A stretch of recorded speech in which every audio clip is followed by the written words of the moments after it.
high and low, hot and cold. I looked everywhere for what I need. But now I know,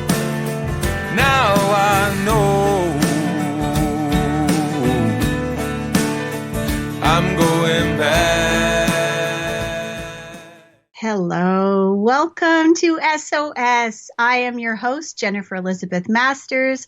I hope you have a glass of wine or bubbly or a lovely, refreshing glass of water to join me tonight. I really appreciate you being here. I know there's plenty of places that you could be, binge watching Netflix or Amazon Prime or something. So thank you for being here. Tonight's show is all about suicide and depression, prevention, awareness, and how can we move beyond this type of thing. I'm all about a better, happier life.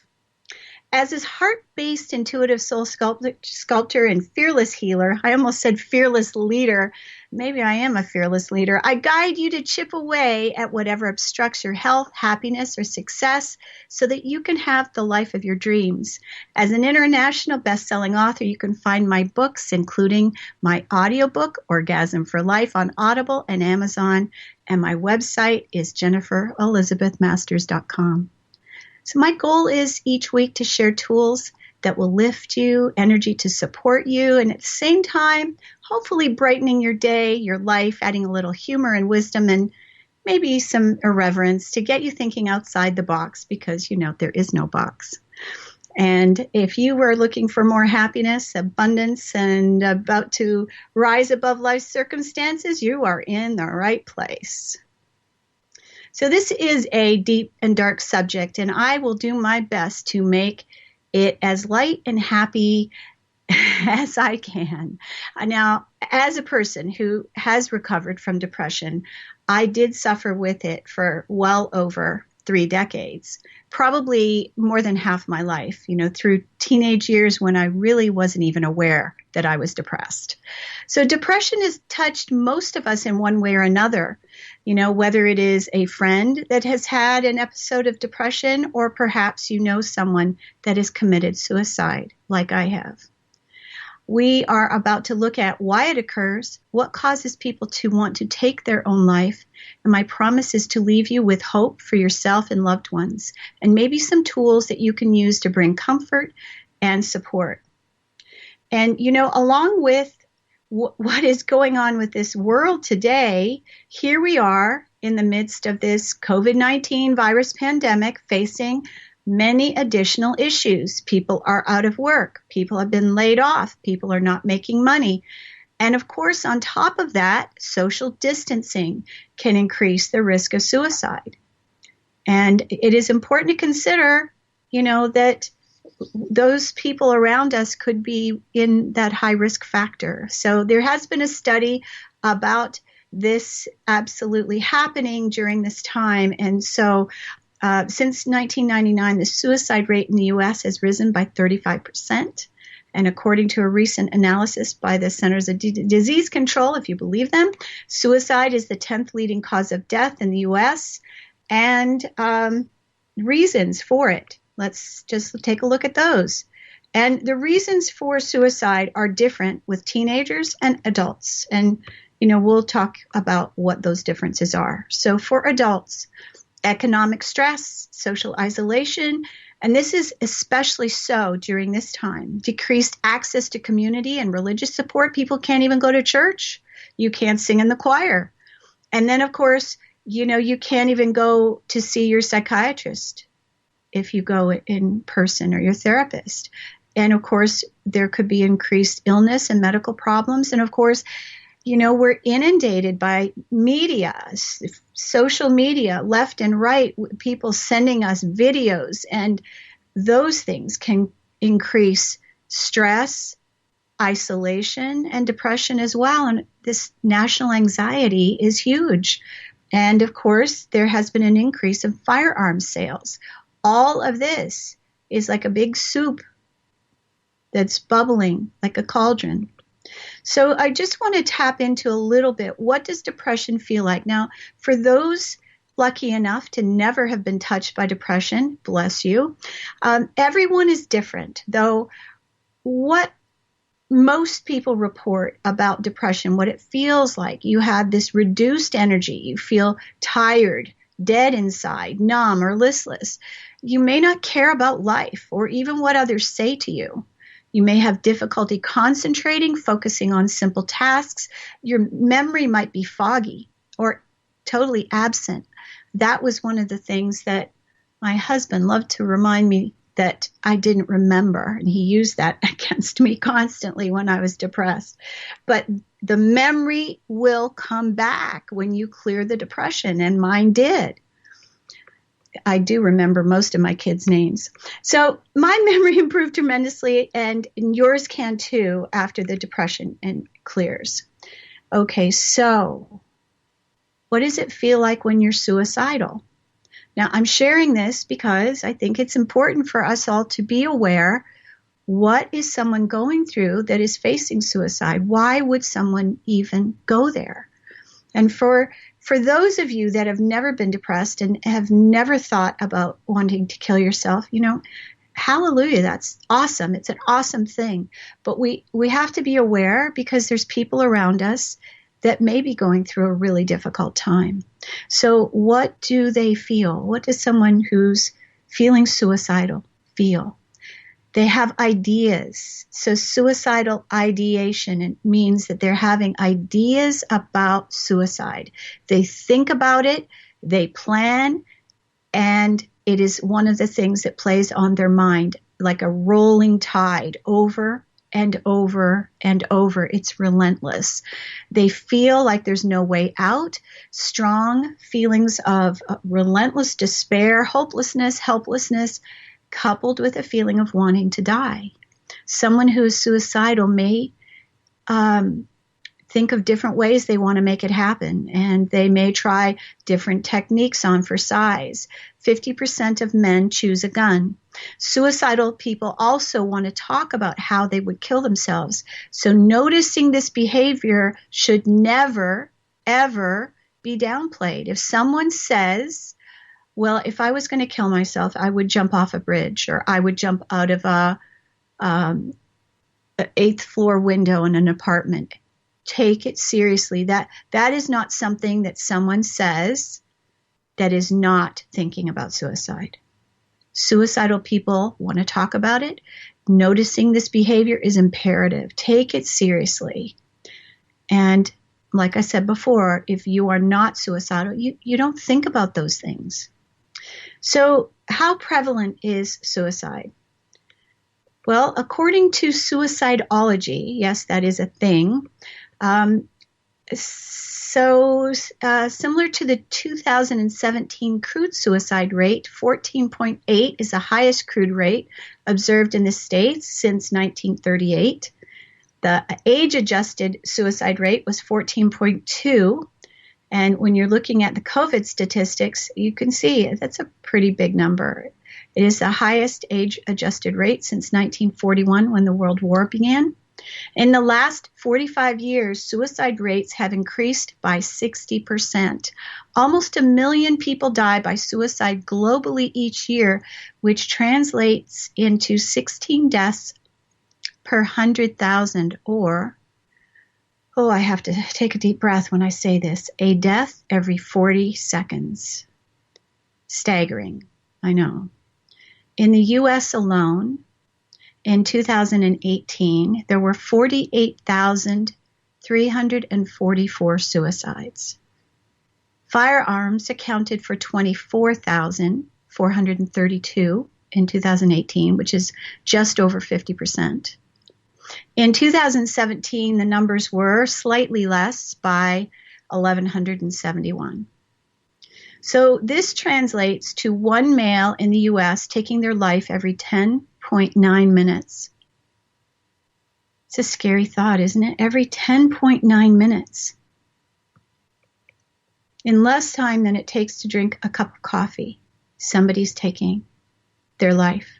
And one female every 49.7 minutes.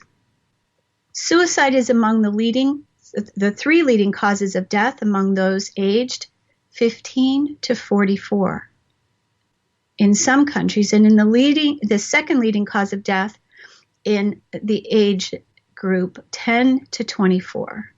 It's hard to fathom that a 10-year-old would think of taking their life, and I know of someone.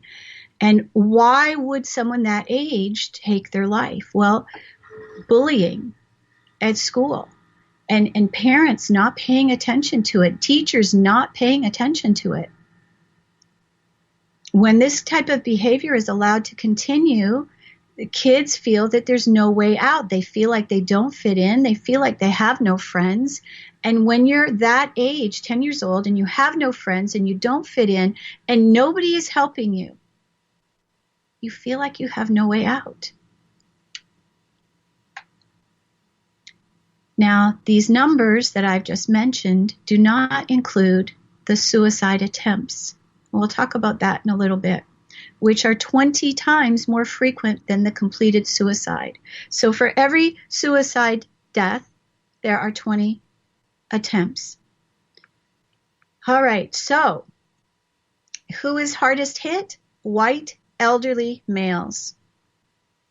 Okay, so what's the bigger picture? Why are people so damn depressed? So let's look at teens first. The problem is in behavior.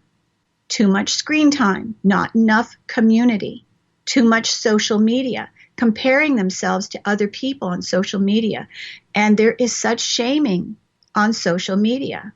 If they speak out about something that is maybe not the party line in their little clique, they're bullied.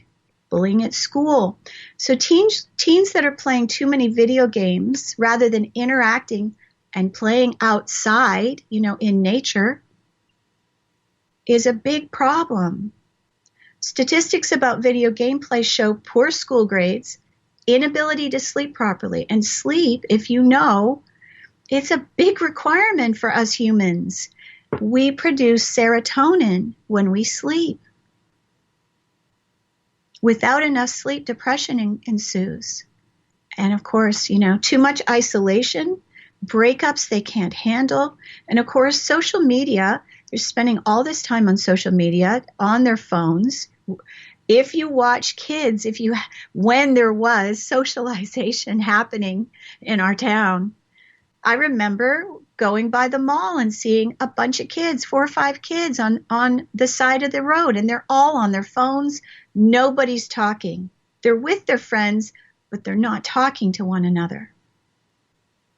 That's a problem. And where are they learning that? Social media does not replace friendships where you can look one another in the eyes, get a hug, squeeze a hand, a leg, a thigh, a shoulder. These kids lack coping skills to deal with strong emotions when they have them. And of course, they're not learning how to handle emotions at school. It's not one of their subjects. So there's another thing that is an issue. And I know we don't like to think about teenagers drinking and taking drugs, but they do. So alcohol and drug abuse figure prominently into suicide, of course with adults as well, but also divorce in the home, feeling emotionally abandoned. And I just want to highlight Marie Osmond's 18-year-old son back in 2007 jumped out of an apartment window, 8-story apartment window. And his parents' marriage had failed. They'd been married for 20 years. It had ended 2 years earlier, and he explained in a suicide note he felt like he had no friends and he could never fit in. The interesting thing was, when he jumped, he had friends in the apartment. Strange. But the one thing that I will say that I noticed when I was reading about this history and the story, Michael was adopted. So we all have trauma. What we need to understand is that an adopted child has trauma.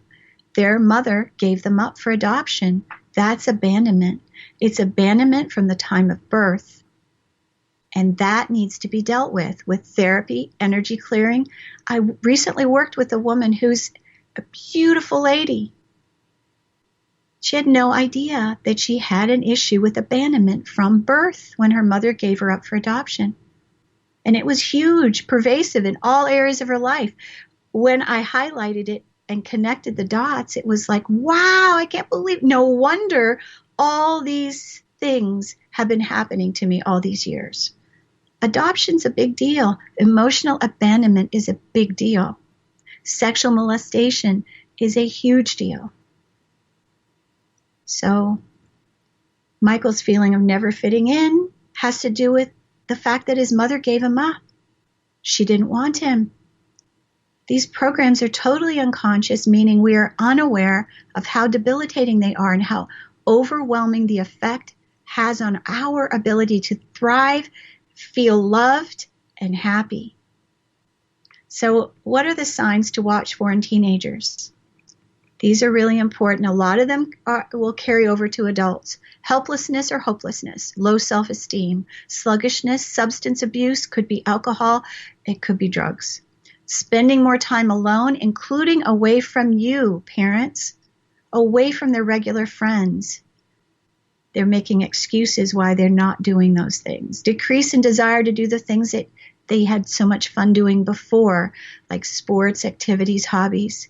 Having physical ailments, headaches, appetite problems, sleeping problems, difficulties in school, failing grades, getting into trouble, not paying attention, talking about death or suicide, not giving a hoot about how they look. And you know teenagers do care about how they look. And running away from home. All right. So let's get to the hope. There is hope. I promised you hope. So according to teendepression.org, 80% of teens with depression can be successfully treated if they get the right help. It is work that I do.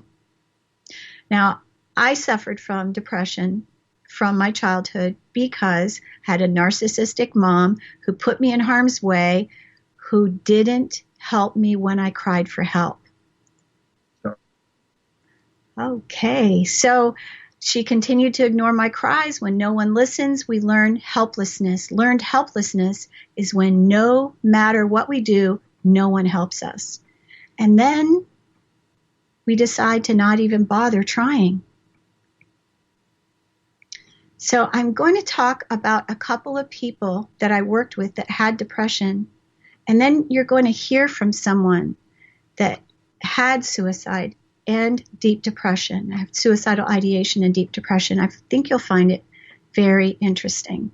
So just a couple more things here. So Andrea was an attorney in LA, suffered from depression in her teenage years.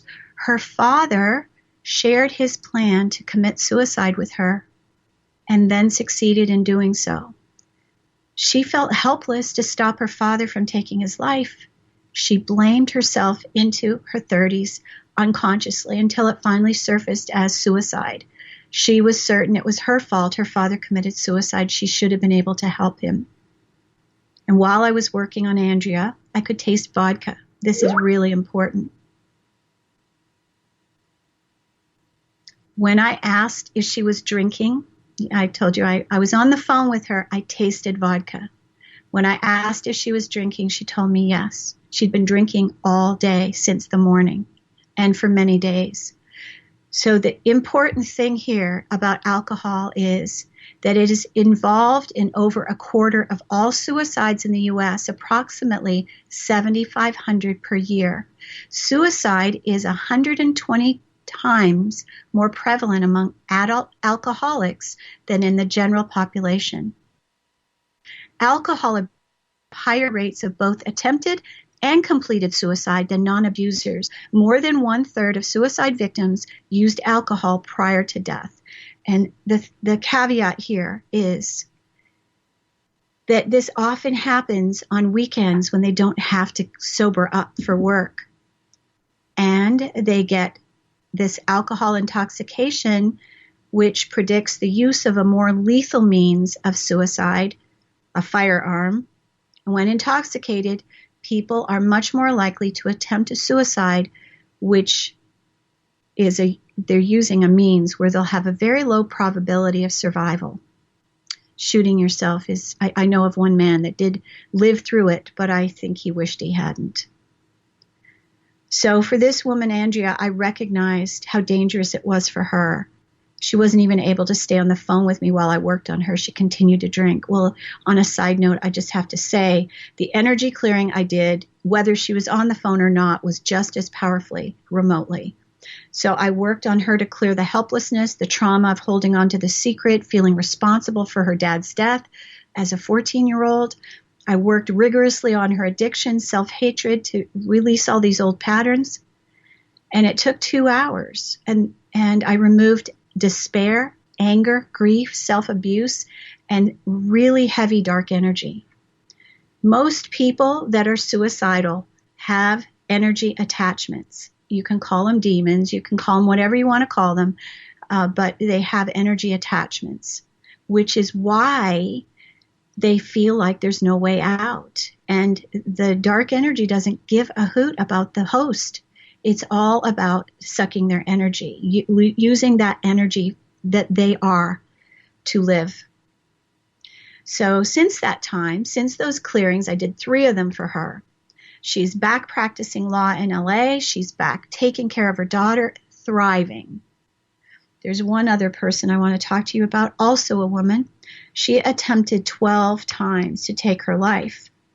She had severely diminished self-esteem. She had multitudes of sexual abuse in her childhood, parents that were emotionally unavailable. Her father actually was a pot dealer. This was before it was legal.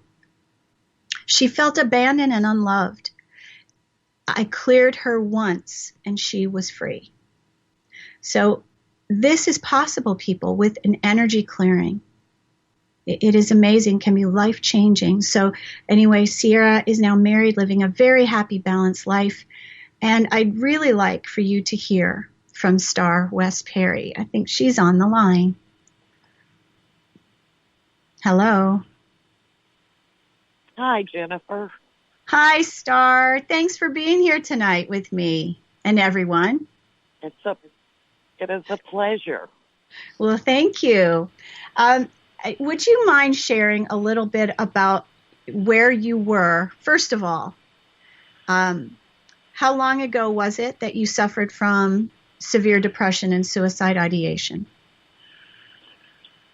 I've had depression off and on all my life, but the suicidal ideation probably since I was 18. May I ask and you was kind of a Star? Can I ask you a personal question? Yes. Were you molested as a child? Yes. Okay. I'm sorry about that. I'm really sorry. And that is often the source of depression because of the stuffed emotions. I'm sorry. Go ahead. Go on.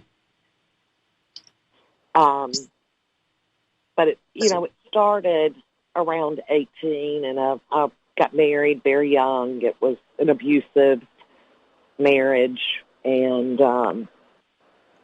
that was when some of the thoughts first began to come into my mind.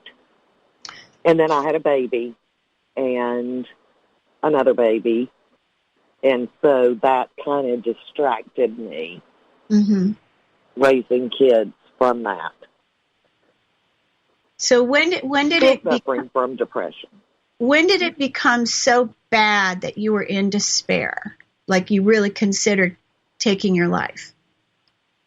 2017. And my youngest son was deployed. So how old was Michael when he was deployed? He was 18 when he left. He had just turned 19 when this hit me. And what was your relationship like with him? Star, can you hear me? I can. Before he left to go in the Army, and before he eloped, we had a great relationship. I mean, we had good times, we talked, not to say that we didn't butt heads every now and then, but we went from a wonderful relationship to no relationship, no communication. And not to place the blame, but at the time, I was blaming the new wife for everything, which she did stir things. How old were those two when they got married? Your son and your daughter-in-law. 19. Okay. All right. They eloped right before he deployed. Okay. Did your depression did it get worse when he was deployed then? It did, because he was in, I know people don't think that things are actively going on over in Iraq, but they are. He was doing things and seeing things that no human should have to do or see, much less, an 18, 19-year-old. Right. So was he talking to you during this time? I mean, did you have much communication with him while he was deployed, or no? No, because his wife did not want him telling me things first. And she wanted the communication to be about her and her family, which that's since resolved too, but we'll get to that later. Okay, but there's another layer to this too. You lost a dear friend, right?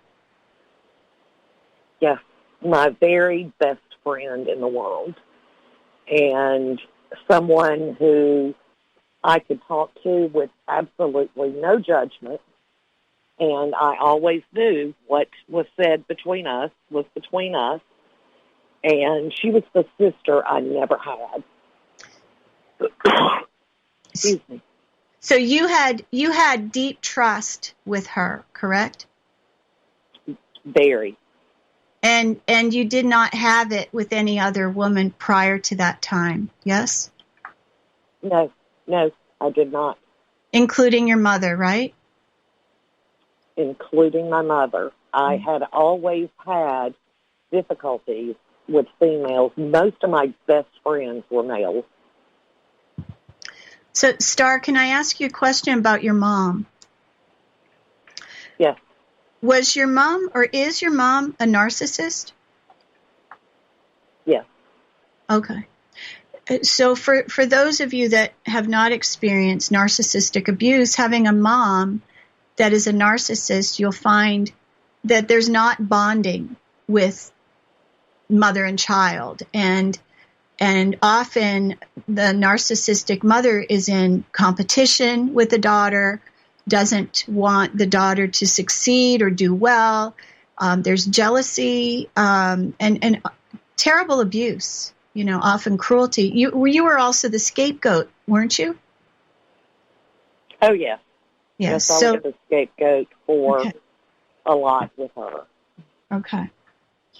All right. So can you tell me about the time that, and we talked about this, about you sitting on the porch where you had feelings and thoughts going through your mind that you could not stop. What was going through your mind? That I was tired of everything. I was tired of struggling. I was tired of health issues. I was just tired. I was tired. I was tired of financial issues, and I didn't want to have to deal with it anymore.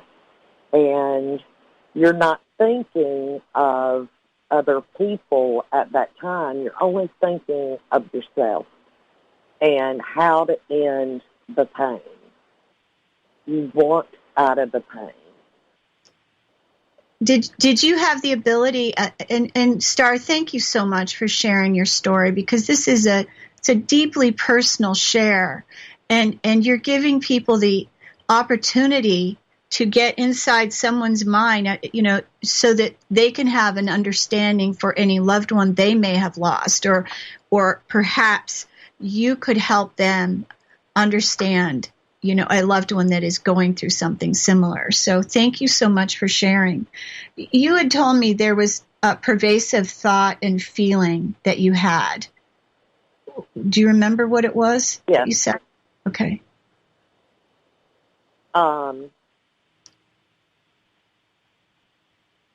I don't remember, Jennifer. Were you feeling despair? Yes. I had a lot of despair. And I was you very were depressed. crying? I was sleeping 18 to 20 hours a day. Wow. Okay. And crying. Didn't you say you were crying? Sobbing. Yes, Sobbing. I was sobbing. I mean, it was, if the neighbors, I can't believe, could not hear my sobs. They probably did. And I had a bottle of heart pills.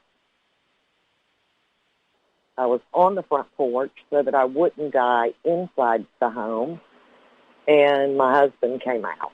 And this was 3 a.m. And for a week, he stayed out of work because he was afraid to leave me. There was talk of having me committed. But I reached out to you. Wow.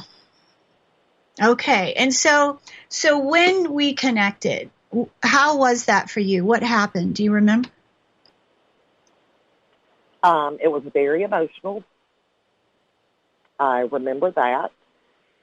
But after you had cleared me, I felt better. I still had a few thoughts that crept in after the first clearing, but nothing like what I had experienced before. And then we did a second clearing, and since then I have had no thoughts. It's not there anymore. I want to live. You lost a friend to suicide after that clearing, right? Yes, I did. A very dear friend, like a brother. I'm really sorry about that. And you didn't feel tempted? No, because Wow. I was on the other side then of the pain of losing someone and trying to figure out why this person did that, the grief that had set in not only for my female best friend, but this person who was like a brother. And I just never had a thought then, but I understood, oh my gosh, this affects so many people. His children, his grandchildren, the friends, the parents, the co-workers. And you did not have but that you don't thought think that way. before. Wow. Okay. No, you're not thinking that. You're only thinking of yourself and that you just want the pain. You want to get off the merry-go-round. You're tired of riding the merry-go-round. You want off. Did you feel there was another way when you were feeling suicidal? No, I thought that was it. That was my only choice. But I now realize that would have been a permanent thing to a temporary situation because there's always a way out. Always. That's probably the most powerful statement that you've made. It's a temporary situation and it's a permanent solution. Absolutely. and always a way out. That's Right. powerful, Star. Wow. Okay, so I've got a couple more questions for you. Thank you so much for sharing that very personal event, and I really appreciate you doing this for everyone to hear. I appreciate you being able to get me through. So did you really feel, because I just want to, I don't want to toot my own horn, without being certain that it was it the energy clearing that did it? Absolutely. Absolutely. I know that without a shadow of a doubt. Well, that's powerful. I thank you. I want to ask you, when you were feeling that deep sense of despair, how did you feel about yourself? What were the thoughts that you were thinking about you personally? Do you remember? A failure as a mother. Failure. Oh, I wow. was really beating myself up as Wow. a mother because I also had an older child, 14 years older than my baby, that was an alcoholic, a daughter that was 12 years older than the baby that was going through issues at the time. And, of course, I blamed myself for all of it. And there was nothing I could do. But also in working with you, I have learned I can't control anybody else. That's I can only powerful. control me. I was going to ask you, thank you for saying that, because I was going to say, well, what has changed? What have you learned that has really changed your perspective? And that's been it. Number one is, again, I can only control myself. Number two, you have to want the help. And then you have to do your homework. That's a biggie. You have to do your part. It's like I might want a garden, but unless I go out and plant that garden and take care of it, I'm not going to have a garden. I love that metaphor. That's beautiful. Okay. So can you share a little bit about your homework? What have you been doing that's helped you? Well, I can tell you I have completely healed my relationship with not only my young daughter-in-law and my son. It has been through the homework, sending love, I'm getting cold chills, from heart to heart, wrapping them in pink fluffy icing, and learning that they're grown children. They are adults, and they have their own lessons to learn in life. So that was a big one for me. You can't save them or protect them from their lessons. Nope. It's their lessons, and they have to go through them. Wow, that's powerful, Star. Wow, congratulations. That was a hard one for me to learn. You and me both, my dear. Being a parent is not easy. Kids don't come with a manual. No. Wow, I think that's beautiful. So the pink icing, I mean, I know that's a technique that I taught you. I just want to highlight how powerful this was, because when I gave this technique to Star to do, she was so determined she was going to make a difference. And she really, she did her homework. When Star says she did her homework, she did it. When I gave her a project or I told her something to do, so this is the important thing. There's follow-up work. We have to change our thinking. So did you use a mantra by any chance to help yourself? Yeah. Okay. I use mantras. I do meditation, prayers, But you have to be willing to put in the work. So would you say you're doing something every day then? Yes. Well, bravo for you, my dear. Bravo. And I try to trick my mind into thinking a mundane task. And if I'm lying down, I circle my foot while I say my mantra to sneak those past the gatekeeper. So what Star is speaking of is that one of the techniques that I use is we have to give our mind something to do because our mind is full of crazy thinking. And what the mantra does, it gives the unconscious mind something to occupy itself that's positive, as opposed to, I hate myself, I'm such a failure, I'll never succeed, I'm not going to do this, everybody hates me. Those types of thoughts can lead to suicide.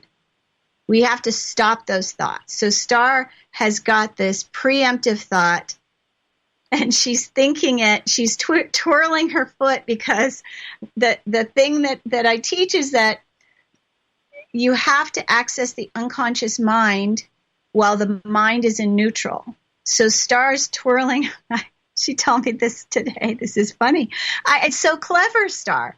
So if she can't go for a walk, then she's going to twirl her right foot. So she's given herself something to do to take her mind off, put her mind in neutral. And then what's the mantra you use, Star? I use a lot of different ones, but I am in vibrant health from the top of my head to the bottom of my feet, and my body knows just what to do. Yeah, that's beautiful. Beautiful. Wow. I love me. And I do love me. So would you say at the time of your suicide ideation, were you feeling self-love at all? No.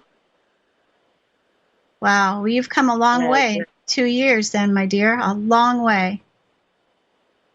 Wow. Wow. So you've given people a lot of like hope. Myself at all. Wow. I hope that I have. And the biggest thing for people, I hope if just one person, I hope more, but if one person will just reach out, always know it will get better. Things will change. And that's the truth. You know, we're in this lockdown right now. Things will change, right? Things are going to change, and they're going to keep changing. And that's the thing, is that we have to be able to be flexible. Wow, to go to find the gratitude and the rainbows.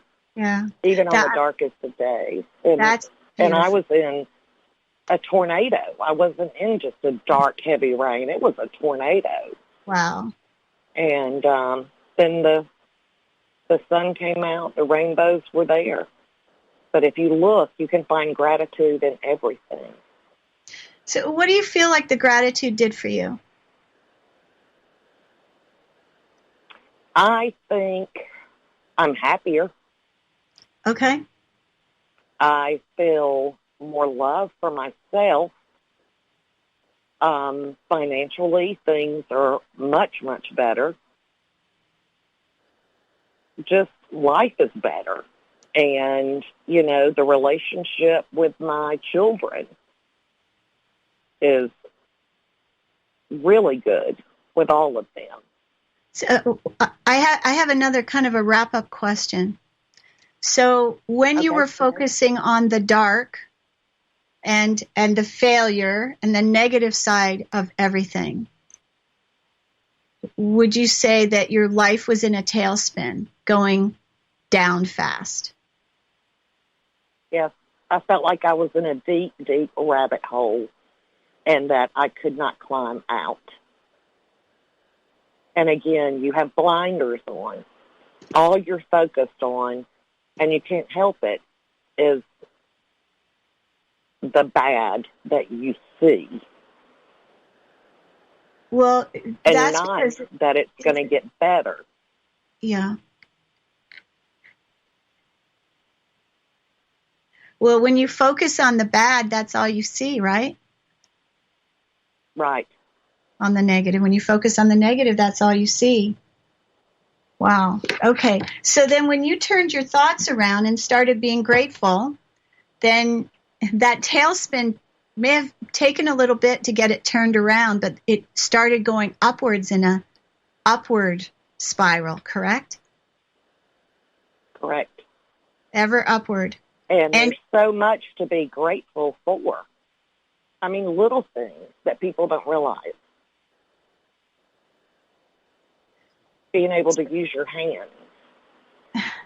Mm-hmm. You know, well, we don't think about that, or walking, or, you know, the easy things are a roof over your head, and, you know, to think about in food in the refrigerator, but think about the small things that are really big things that we should be grateful for. So you couldn't see the light of day, and now you're seeing rainbows and unicorns. That's powerful. I am.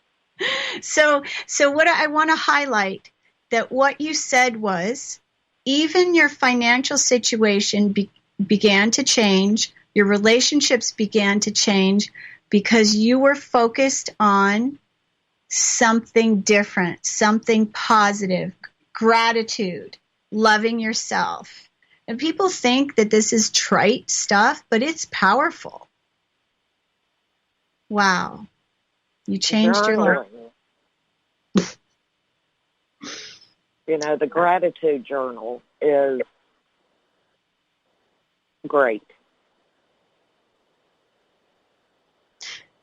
Especially right before bed, because it gets you focusing on gratitude right before you slip off to sleep. So you're really accessing the unconscious mind, right? Yeah. Right. Speaking of which, it's getting late where you're at. So It is. I'm on the East Coast. Thank you so much for coming on tonight and sharing your story from such a deep and raw place. It was a beautiful thing, and I'm extremely grateful for you. I love you. Thank you, Jennifer. Thank you for having me, and I love you. We're going to have a cup of tea sometime, hopefully soon. Yes. Thank you, my dear. Have a beautiful night. Really appreciate you. All right. Bye-bye. Bye-bye. So,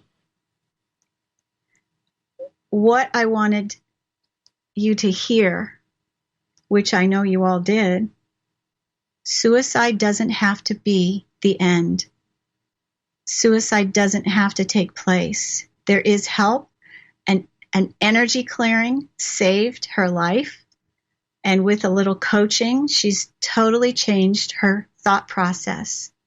And in the process of changing her thinking about the positive instead of the negative,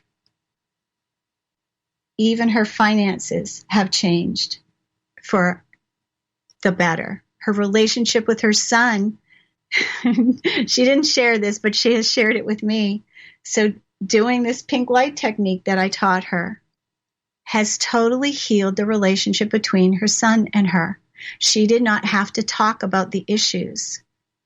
She just sent him love, and it shifted the entire relationship miraculously.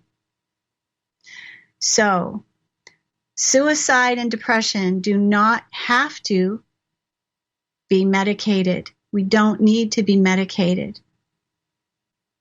There's lots of different ways to get help. So I want you to have hope. So what do we need to do? We need to stop the debilitating or negative behavior. We have to change the way we think about ourselves. Depressed people are irritable, negative, and complaining doesn't help. Focusing on the negative only makes us feel worse. Negativity makes us sick. and can lead to suicide. Self-abuse is like beating ourselves up several times a day with a baseball bat after highlighting our flaws with a magnifying glass. So we let go of trying to be perfect. We stop thinking about what others think of us. And maybe we stand up for what we believe in, hold ourselves to a higher character with better boundaries instead of allowing our children to abuse us. Stop eating crap, eating healthier, doing exercises like the 5 Tibetan rites. You're focused on positive thoughts. I love me. I am safe. I am healthy. I am protected. Eating lots of leafy greens.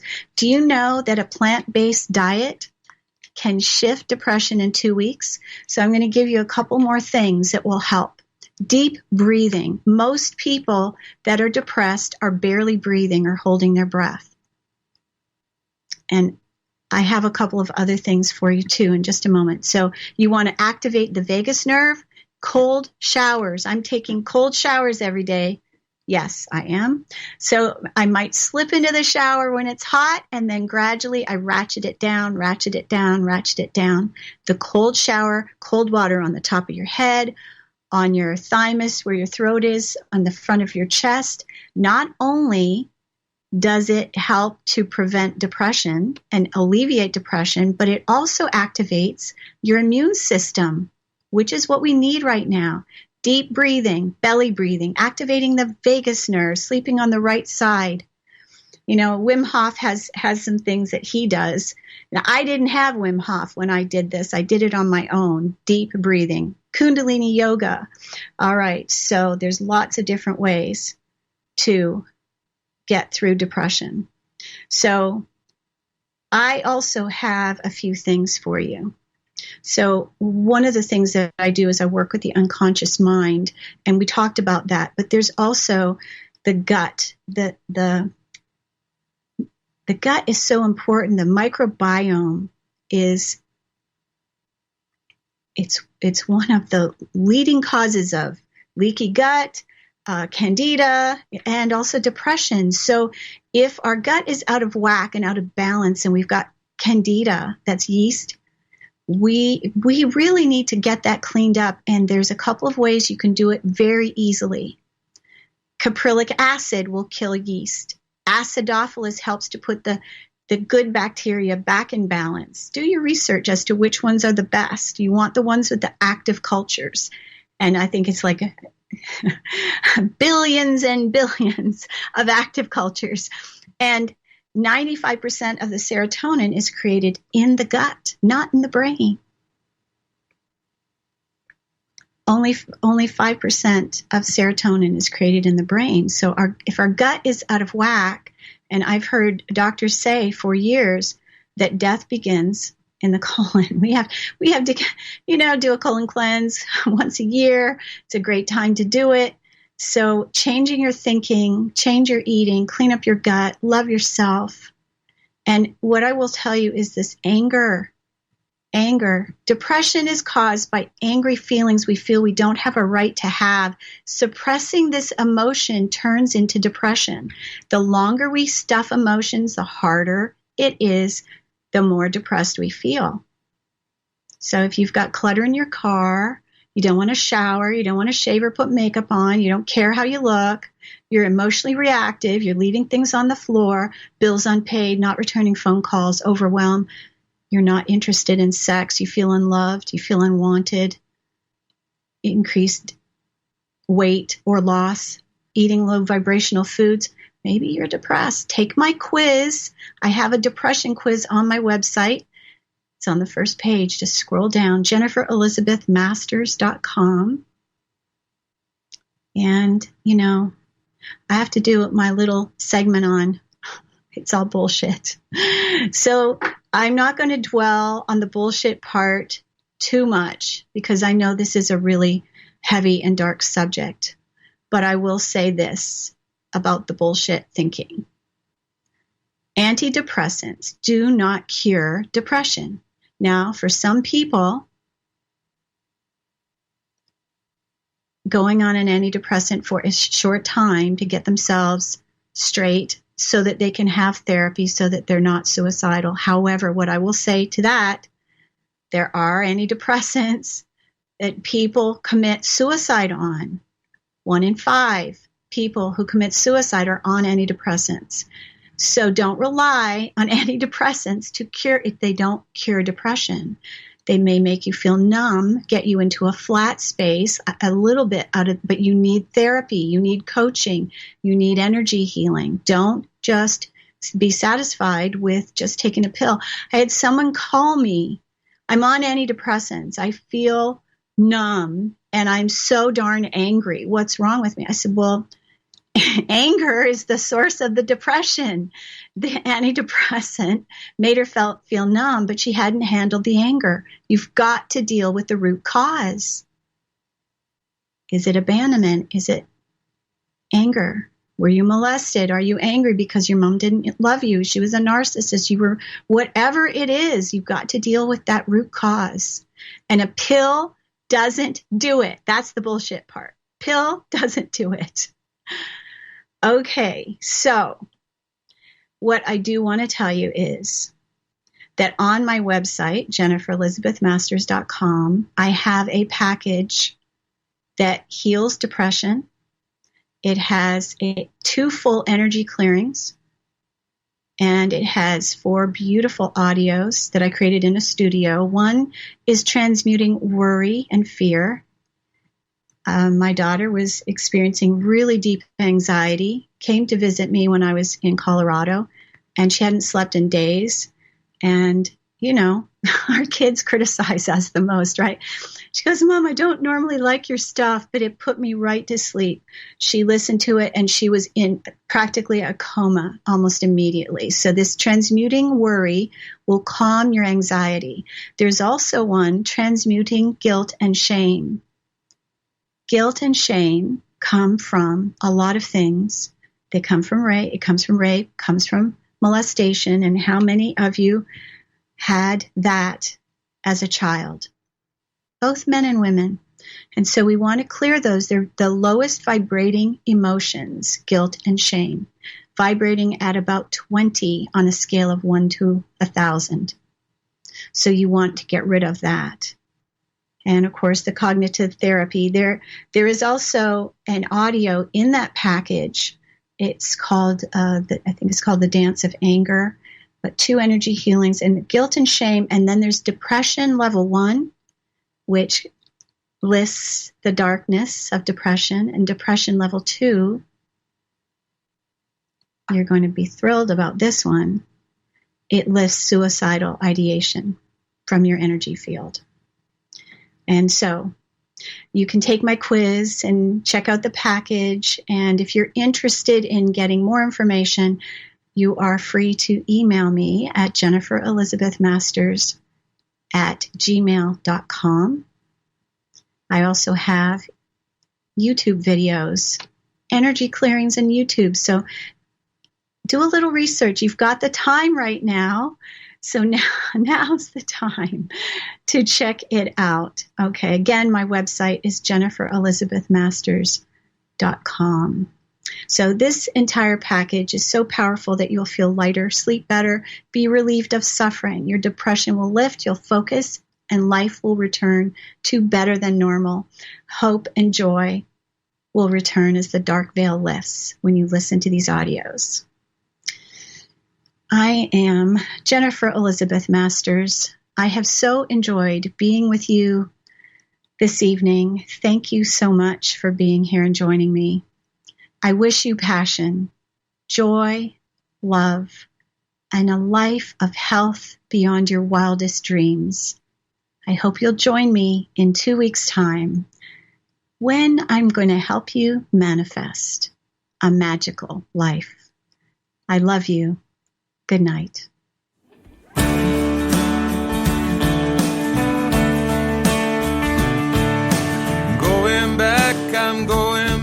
I'm going back to loving me. High and low, hot and cold, I looked everywhere for what I need. But now I know